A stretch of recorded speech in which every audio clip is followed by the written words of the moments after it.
No vídeo de hoje, o amasso do Fluminense para cima do Corinthians e a pressão sobre o Dorival Júnior, né? Será que ele errou tanto assim para a gente perder da maneira que perdeu e aumentar de fato, né? De realmente a gente começar a falar sobre demissão, porque o time vinha de um período aí de treinos e mesmo assim apresentou até menos do que a gente esperava, né? Em outros momentos, tendo, né, que sempre aquela régua do melhor jogo que o Corinthians fez e do último que fez contra o Flamengo. O Corinthians apresentou menos, mas entra também o mérito do adversário, né? Like no vídeo se você gosta desse conteúdo, se você é corintiano, eu te convido a ver outros vídeos meus, análises. Eu estou voltando aos poucos aqui no YouTube com vídeos mais densos. E se você gostar, que você siga, né, e compartilhe aqui esse vídeo. E bora falar sobre tudo isso, né? Tem muita coisa para falar, porque Corinthians, quando perde, gera muito assunto, né? E um desses é justamente a demissão do Dorival Júnior. Eu acho que ela pega muito agora, aumenta muito esse barulho, justamente porque foi a pior partida do Corinthians sob o comando do Dorival Júnior, para mim, no sentido de desempenho. Né? A gente tinha uma expectativa, a gente tinha tempo para treinar, a gente tinha talvez boa parte dos nossos principais jogadores, eu não sei se a gente só não tinha o próprio Memphis e não tinha o Caio César, né, para o ataque, e acho que o Ranieri também não estava à disposição. Então a gente tinha quase todo mundo à disposição para fazer um jogo muito melhor do que fez, né? E acho que tá aí um grande problema, porque a gente não fez esse jogo. O Corinthians foi muito mal, o Corinthians foi dominado pelo Fluminense na maior parte do tempo. A gente até começou o jogo fazendo uma pressão lá em cima, né? Subindo as linhas, que é algo que a gente cobra muito do Corinthians há muito tempo, e o Corinthians parece que não fazia isso. E fez ontem, fazia bem, né? Mas começou a aparecer, né, a qualidade de saída de bola desse Fluminense e os contra-ataques, né? A transição defensiva do Corinthians não estava funcionando, enquanto que a transição ofensiva do Fluminense estava mandando na partida. O Corinthians não se achou em nenhum momento no campo, né, para marcar a forma de jogar do Fluminense. E aí que a gente tem que entrar na escalação e na formação tática do Corinthians. O Corinthians entrou com 5 homens de meio campo, que eu acho que é muito próximo do que o Corinthians tem de melhor quando não tem o Memphis à disposição. E tinha Alan, Charles, André e Bidon, que são 4 jogadores que a gente pode olhar como volantes, né, que sabem pelo menos fazer a contenção de jogadas. E não fizeram. Nem o Alan nem o Charles conseguiam conter os principais avanços do Fluminense nas entrelinhas ali do meio campo. Eles não acharam em nenhum momento o Lúcio Acosta, e nem Bidon e André conseguiam ajudar o Corinthians a marcar esses lados do Fluminense que atacavam muito o Timão. Os 2 gols, né, e outras oportunidades que o Fluminense teve, a maioria delas foi saindo pelos lados e chegando ao meio. E a maioria delas também com o Serna, né? O Serna foi muito mais ativo, ele faz as jogadas 2 gols, né? A primeira ele dá assistência, a segunda ele finaliza na trave, e muito bem. Ele fez muito bem isso. Eu acho que o Canóbio vem sendo titular e o Serna na reserva dele, e mesmo assim ele conseguiu fazer todo esse salseiro, porque o Corinthians estava muito bagunçado nesse sentido, né? Parecia que os jogadores não sabiam quem tinha que pegar quem. E aqui, falando da escalação, né, eu acho que o Dorival entrou justamente com esse meio para tentar ter a bola e não deixar o Fluminense usar, né, do seu melhor momento dentro de campo, lá no Maracanã, onde o Fluminense com o Zubeldia parece que ainda não perdeu, né? Eu acho que se eu não me engano, são 21 vitórias e 2 empates, alguma coisa do tipo. Sei que é um bom desempenho que tem lá, né? E eu vou falar assim desse método desse Fluminense. Mas tinha muito disso, né? O Corinthians acho que entrou com esses homens no meio campo, com esses 5 homens no meio campo, para tentar prender o Fluminense no seu campo, mas acabou que não deu certo. Prevaleceu a estratégia do Fluminense, que fazia esses arranques, né, pelo lado, e um time muito mais rápido, muito mais leve do que o do Corinthians conseguiu se sobressair nesse sentido. O Alan não fez um bom primeiro tempo e o Charles também não fez um bom primeiro tempo, que pesou muito para o Corinthians não conseguir prender os armadores do Fluminense, que no caso era mais o Lúcio Acosta, mas o Martinelli toda hora escapava para se associar com os homens de saída. O Hércules escapava e o Corinthians parecia que estava sempre em inferioridade numérica, quando não era verdade, quando não era para ser, pelo menos. Então acho que era essa um pouco da tática do Dorival, era prender o Fluminense e tentar não dar tanto campo para eles escaparem como bem entendesse, né? Mas não deu certo, principalmente no primeiro tempo. O Corinthians ficou muito mais à mercê da forma de jogar do Fluminense do que o contrário, do que o Dorival preveu. E eu vou falar também sobre desempenhos individuais. Eu acho muito importante sempre pontuar isso. É uma coisa que eu gosto de pontuar. Não é só erro do técnico. Eu acho que, na verdade, na escalação e na estratégia, o Dorival não errou. Principalmente na estratégia. Eu acho que na escalação eu não teria entrado com o Charles, por exemplo. justamente pensando nessa forma do Fluminense jogar. Olhando para o Fluminense, como o Fluminense joga, é uma equipe muito rápida, muito leve. O Charles não que ficaria sem função, mas ele talvez não é o homem para correr atrás de jogador. Ele não é, né? Na verdade ele não é o homem para correr atrás dos meias ofensivos do adversário. Né? Ele talvez fosse, a ideia fosse que o Charles ficasse mais, fizesse ele quase que emulando a função do Ranieri e o Alan distribuísse a partida, né? Fizesse a função ali de descarregar o jogo. O que nesse caso eu acho que faria muito mais sentido ter o Alan e o Matheus Pereira. Porque o Matheus Pereira tem mais ou menos a capacidade defensiva que o Charles tem e é muito melhor na saída de bola, né? Quando a bola tinha que passar pelo Charles, ele não conseguia dar sequência porque é um jogador que não tem essas características, né? O Charles está mais para Ranieri do que para Matheus Pereira. E então, pensando dessa maneira, ele também está abaixo do Ranieri, tá? Então, pensando dessa maneira, acho que foi isso que o Dorival pensou, mas talvez o nome Charles não fosse o melhor.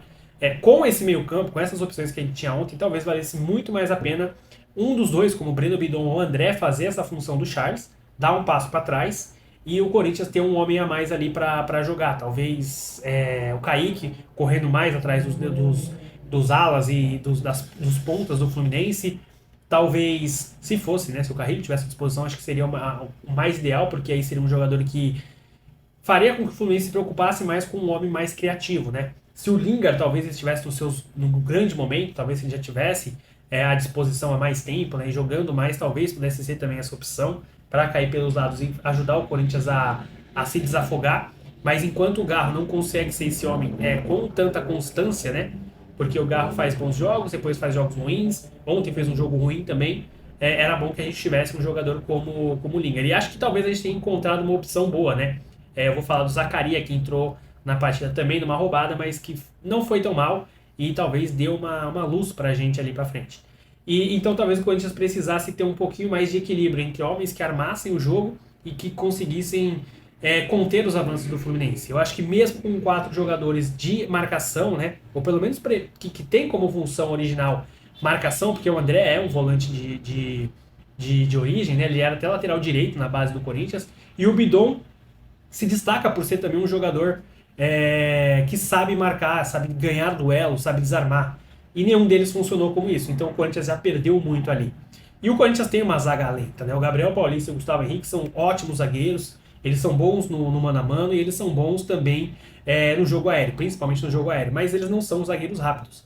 Então se o Corinthians tivesse, isso acho que todo mundo tinha como visão, se o Corinthians estivesse no mano a mano com esses jogadores, mas no sentido de velocidade, no X1, de fato, a gente não ia pegar, como não pegou, né?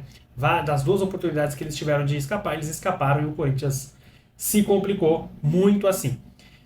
Começa o segundo tempo, né? O Dorival já colocou o Lingard ali para jogar o segundo tempo. Era até pensado que ele tinha mais ou menos meia hora para jogar e o Dorival arriscou com ele mais. Se surpreendeu, eu também me surpreendi, porque o Lingard jogou. Não parece ter sentido o ritmo, né? O ritmo físico, no sentido físico da palavra, não parece que ele sentiu. Parece que sentiu ainda a parte técnica, né? Mas o físico ainda parecia muito, muito bem. Eu vi o Lingard fazendo essa partida. Falo dele um pouquinho mais tarde.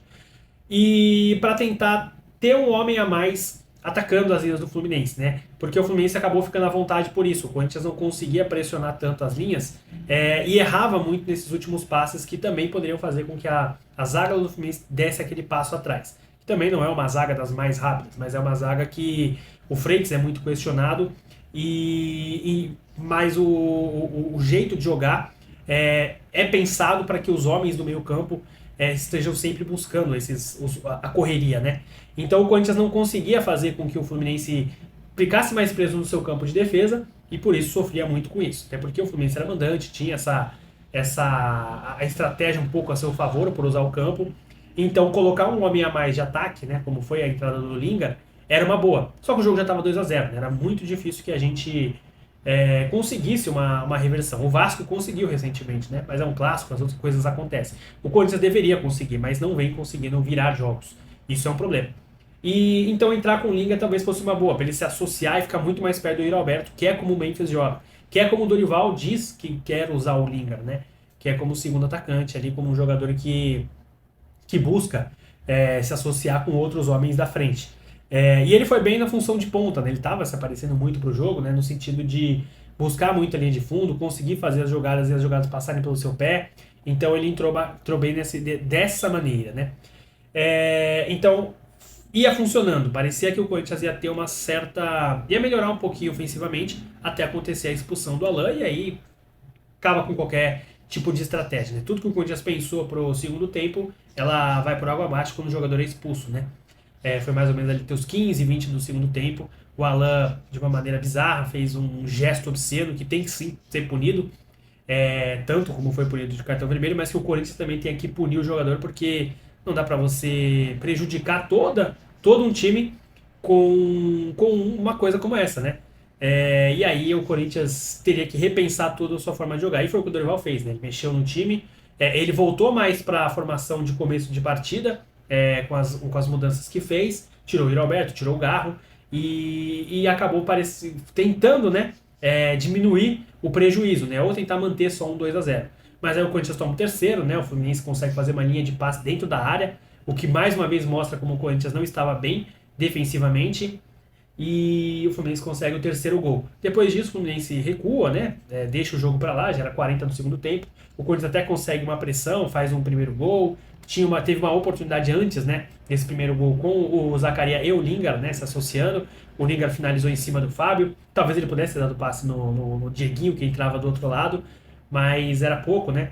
E aí faltava muito pouco tempo. Quando o Corinthians consegue o seu gol, faltava muito tempo já, né? Com o André. E aí o jogo acabou dessa maneira, né? O Fluminense mereceu esse 3-1, o Fluminense talvez merecesse até um pouquinho mais, pelas chances que criou, pela forma como se impôs ao Corinthians, pela forma como entendeu a partida, né? E aqui eu quero entrar um pouco mais no mérito do Fluminense. O Fluminense vem fazendo isso muito bem. O Fluminense vem competindo contra todo mundo, não à toa tá na parte de cima da tabela. O trabalho do Zubeldia, ele tá em evolução e tem escalado muito. Eu sempre achei o Zubeldia um bom treinador, um treinador competitivo, com o que ele fez com o LDU e mesmo no São Paulo. A diferença é que hoje acho que ele tem um elenco muito mais próprio, né? Muito mais, com muito mais opções para fazer um jogo diferente, né? O Fluminense hoje, esse Fluminense que a gente viu, é um time que joga muito se associando, com troca de passes, com transições bem definidas, bem desenhadas, um time compacto e inteligente de jogar. Isso é um dedo do treinador. O treinador tem conseguido fazer isso. No São Paulo ele não tinha esse elenco. O São Paulo ele sofreu com muitas lesões também, sofreu com muitos problemas que tinha lá e também não tinha um elenco tão bom quanto esse do Fluminense. O Fluminense tem opções, né? Como eu falei, o Canobi é titular e hoje, nessa partida de ontem, ele, na verdade, ele nem estava à disposição e os jogadores que entraram fizeram uma boa partida. Menos o Savarino, né? O Savarino não fez uma grande partida, mas também não precisou. Então, o Fluminense tem esse elenco. Tem um elenco melhor que dá mais opções ao Zubeldia e talvez ele tenha conseguido trabalhar melhor, né? Até porque... agora falando, né, sem saber tanto, né, do que acontece politicamente no Fluminense, mas é muito mais claro que o que acontece politicamente no São Paulo é pior, né, e já devia acontecer desde lá de trás, não é de agora que isso acontece. Então ele com a calma para trabalhar, tendo as suas convicções, a sua forma de colocar suas convicções em campo, ele faz o time do Fluminense jogar muita bola e colocando ele como uma... talvez seja cedo para falar, mas como um concorrente direto a esse título do Brasileirão. Então, em estratégias, a do Fluminense deu muito certo, porque vem dando muito certo, o momento é outro, a confiança dos jogadores é outra, para eles tentarem os passes de letra, como tentou uma ou duas vezes o John Kennedy, quebrou a linha de marcação do Corinthians com esses passes, com as infiltrações dos jogadores, né? Qualquer um que olha para aquele esquema de jogo do Fluminense pensa, pô, presa fácil. Os caras têm o Martinelli e o Hércules, que não são dois grandes marcadores, e o Lúcio Acosta, que não é um cara fisicamente forte. O Lúcio Acosta acho que está muito mais como Coronado, por exemplo. E eles comandaram o meio-campo do Fluminense. Eles meio comandaram o jogo ali, né? O jogo passou muito por esses três caras. Toda hora o Lúcio Acosta trocava com o Savarino, então tirava essa referência do Charles, por exemplo, que era o nosso primeiro volante.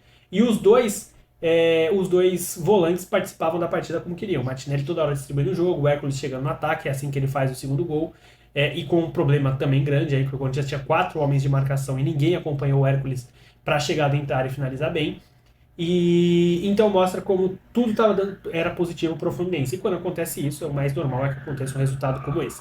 Você bem, o seu time confiante, o seu time forte ele vai se sobressair contra um adversário que tem fragilidades, né? Como era do Corinthians. Então tem muito disso. E aí a gente pode já começar a olhar, né, sobre essa questão de demitir o Dorival Júnior. Quem acompanha os meus vídeos, né, eu faço mais shorts, como eu falei, e tenho um canal com mais ativo no TikTok. Eu sempre falo do Dorival Júnior e eu já falei que eu não teria trazido ele para o Corinthians lá atrás, mas hoje ele é o técnico necessário para o Corinthians. É o tipo de técnico necessário para o Corinthians. É um cara que o grupo gosta, a gente não viu nada até agora que desabone isso. Todo jogador, a gente não vê nenhum jogador, na verdade, falando mal dele, não vê jornalista falando mal dele, e olha que gostam de caçar esses assuntos no Corinthians. Então não tem nenhum burburinho nesse sentido. E tinha com o Vitor Pereira, tinha com o Ramon Dias, tinha com todos os outros treinadores que passaram na história recente do Corinthians. Então com o Dorival realmente devo acreditar que eles gostam do técnico, porque parece que correm por ele nesse sentido. Então é um técnico necessário para o Corinthians, porque é um cara que sabe, que tem experiência, que tem maturidade de jogo, que tem é bem quisto por profissionais, era bem quisto pelo Fabinho Soldado e é bem quisto também pelo Marcelo Paes. E isso gera uma proteção do cara que também dá segurança para ele trabalhar. Ajuda, né, o clube a se entender. O Corinthians não está no momento de buscar grandes nomes no mercado. O Corinthians não vai fazer o que o Cruzeiro faz. Não vai fazer o que o Flamengo faz. Não vai demitir o seu técnico e no dia seguinte vai ter um técnico batendo na porta, um técnico renomado para assumir esse clube. Deveria ser assim. O Corinthians tem o tamanho para isso, mas o Corinthians não tem o dinheiro para isso. O Cruzeiro foi lá e pagou acho que 3 milhões para tirar o Arthur Jorge de onde ele estava, que eu nem sei onde era, acho que era na Arábia, e o Flamengo buscou o Leonardo Jardim, deve ter colocado o dinheiro que ele queria, e já pagava caro pelo Felipe Luiz, né? Então tem tudo isso rolando nos outros times que não rolam no Corinthians. Então não acreditem que o Corinthians amanhã vai demitir o Dorival Júnior e vai trazer um técnico mais preparado para substituí-lo. É muito mais provável que a gente fique nos mesmos nomes de sempre, como é o Tite, como é o Vojvoda, que acabou de sair do Santos, como é o Diniz, que estava no Vasco, então o Crespo, que estava no São Paulo. Então são esses nomes que vão pingar no Corinthians caso o Dorival venha a cair, né? E aí tem muita gente que fala também que se o Dorival cair, o São Paulo vai atrás dele, o Roger Machado vai ficar livre no mercado e é capaz do Corinthians também buscar um Roger Machado. É tudo que pode acontecer no futebol. Então é por aí que eu parto da linha que não deve demitir o Dorival Júnior agora. Mas eu gosto pra gente falar mais do desempenho, né? O Corinthians tem um teto com o Dorival Júnior. A gente sabe qual que é esse teto. Esse teto são os jogos que o Corinthians fez em Copas. O Corinthians nas Copas foi melhor que o Palmeiras. O Corinthians nas Copas foi melhor que o Cruzeiro. O Corinthians competiu muito, né? Foi melhor do que o Flamengo também na Supercopa e foi melhor que o Flamengo também no último jogo do Brasileirão. Essa é a régua que a gente tem de desempenho. Esses jogos que o Corinthians fez, que mostrou que o Corinthians tem muito a entregar com o Dorival Júnior. Então é dali que a gente tem que cobrar. Então a gente sabe o que o Corinthians tem de diferente para entregar. A gente precisa entender por que não está entregando, é óbvio, né? Ficamos 10 dias aí de treino, né, com a data FIFA, e o time não mudou nada, né? Na verdade piorou. Mas isso vem sendo assim no Corinthians há muito tempo. O Corinthians, na verdade, tem problemas para... Quando tem esse tempo, o Corinthians parece que piora, né? Não sei se é só questão de ritmo, mas isso acontece muito no Corinthians. Não sei exatamente também em todos os clubes. Tem muito clube que não sente esse espaço. E o Corinthians sente. Então tem um problema aí. E é por isso que eu gosto de falar dessa régua e também não só atacar o treinador.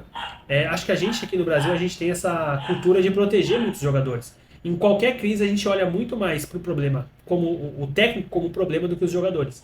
E eu não sei se eu não gosto de fazer isso ou se eu estou tentando mudar.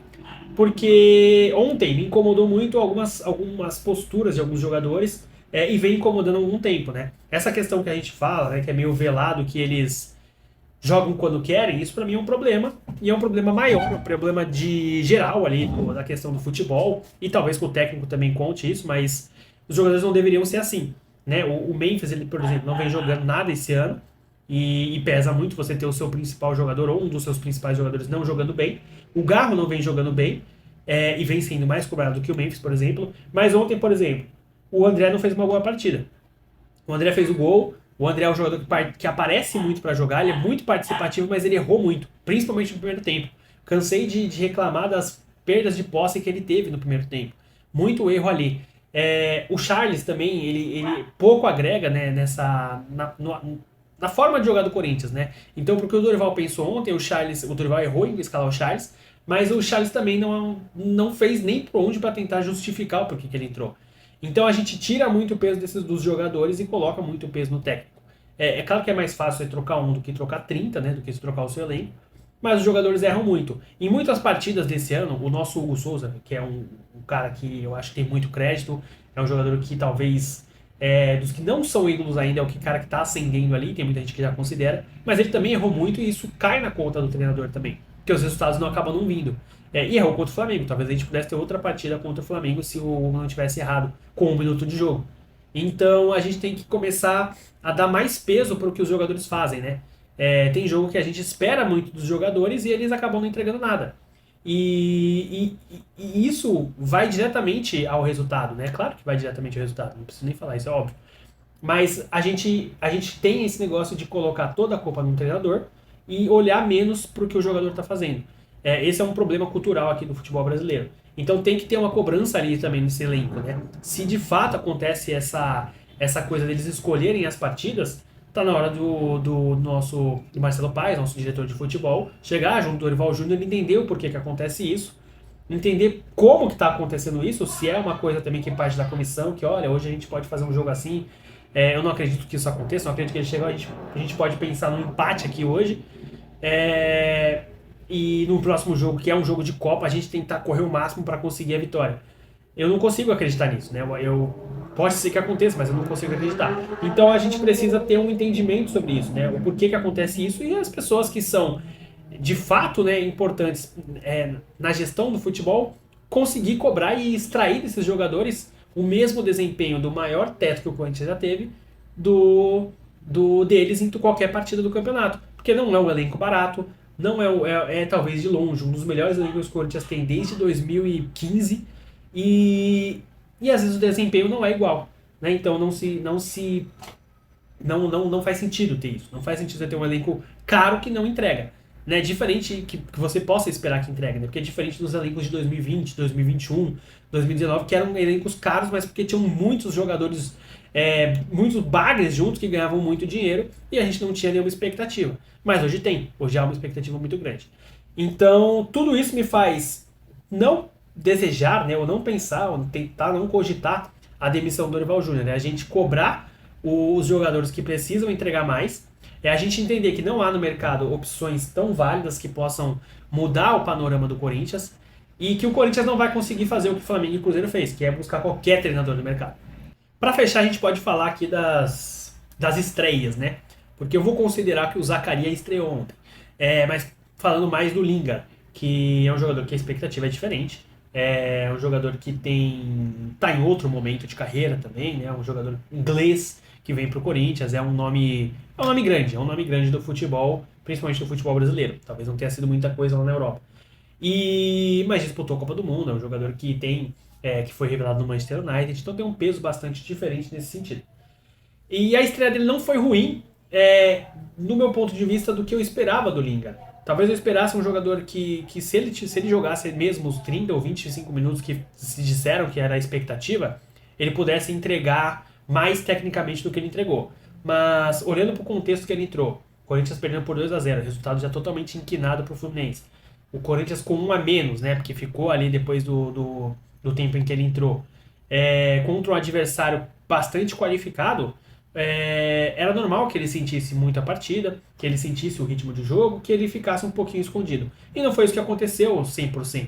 O Lingard conseguiu ajudar o Corinthians a escapar. Ele foi um dos jogadores que é muito participativo na sua estadia em campo, né? No tempo que ele ficou em campo, ele foi muito participativo. Ele teve uma boa chance para finalizar, foi abafado pelo Fábio. Ele poderia, né, como eu falei, ter tentado um passe para o Dieguinho, que poderia ter sido gerado uma coisa maior, mas ele era um jogador que ajudou o Corinthians a ter volume quando precisou, principalmente, lógico, né, principalmente ali quando o jogo já estava resolvido para o Fluminense. Então, nesse sentido, eu me surpreendi porque ele estava num ritmo bom e num físico bacana, né? Ele demonstrou uma aptidão física que talvez eu não esperasse agora. Em 10 de abril, se eu não me engano, ele completaria 4 meses sem jogar uma partida oficial, e isso pesa muito para um jogador. Então, foi muito bacana nesse sentido. Dá para ver que tem algo a se esperar do Lingard. É um jogador inteligente, um jogador que soube ler os espaços bem também para aproveitar esse seu momento, né? Então isso me anima muito. E aí o Zaccaria Labiá, né, o marroquino, que desde que chegou fez 10 minutos contra o Coritiba, também num jogo já praticamente resolvido. E mesmo em um contexto com o Corinthians com um jogador a mais contra o Flamengo e num empate com reservas, né, com a Chapecoense, o Zaccaria não jogou. E ontem eu acabo questionando por quê. Por que ele não jogou, né? Porque nos momentos que ele participou com a bola ontem, não era, tá longe de ser o Bagre. Um jogador que sabia, que soube ler os espaços que o Fluminense deu, soube fazer, ajudar o time a criar. E nesse contexto que o Corinthians sofre muito com criação, não tem como um jogador como esse ser preterido. O jogo tava ali, essa grande chance que o Lingard teve foi de um passe do Zaccaria que conseguiu fazer uma boa limpada na jogada. Ele recebe, se não me engano, do André e faz um passe em transição pro Lingard entrando na grande área e finalizou de perna esquerda. Então mostra que ele tem também uma visão de jogo de um jogador que pode agregar muito como um meia. E o Corinthians sofre com essa posição. Porque o Garro, que é o nosso maestro, é um jogador que eu sou muito fã, eu gosto muito do Garro, espero que ele volte a ser o Garro que ele foi em 2024. Ele não consegue ser um jogador minimamente competitivo. O Garro não é nenhum jogador de 2025. Ele faz uma partida boa aqui e as outras partidas são ruins. Mas é um cara que agrega, principalmente com bola aérea. Então, quando você não tem um Garro jogando bem, a gente precisa achar um reserva para ele. E o reserva talvez seja o Zaccaria. Então, me animou, né, as estreias do Lingard e o Zaccaria, dada essa proporção toda que eu falei, todo esse contexto. E mostram que podem ser jogadores úteis a esse elenco do Corinthians, diferente do que muita gente pensava. Muita gente estava colocando já o Zaccaria como um jogador dispensável, porque não vem ganhando espaço com o Dorival. Falam muito da birra do Dorival, o que eu duvido, eu não acho que o Dorival tenha isso. Pela experiência que ele tem mesmo, né? Mesmo se ele, com essa experiência que ele tem, principalmente, não acho que ele deixaria isso transparecer. Isso é um ponto muito forte. E também a forma como o Lingard se apresentou fisicamente. Me mostra, né, me deixa entender que talvez ele esteja mais pronto para o Corinthians mais rápido, né, mais cedo. Talvez a gente esteja mais perto de ver esse auge, né, do auge físico do Lingard aqui, né, no contexto do Lingard de hoje, 33 anos nas costas. Então é tudo isso que acho que a gente pode esperar desses dois jogadores. Uma opção bacana para o elenco como o Zaccaria e um jogador que brigue mais como o Lingard. E é isso, torcedor. O que você achou, né? O que você pensa sobre tudo isso que a gente conversou aqui no vídeo? Mais uma vez peço para você deixar seu like para ajudar no engajamento. E se gostar desse e de outros vídeos que eu faço aqui no canal, se inscreva no canal, né? Para estar sempre recebendo os vídeos. E vai aumentar a frequência desses vídeos por aqui também. É isso. Bom final de semana e boa Páscoa para todo mundo, né?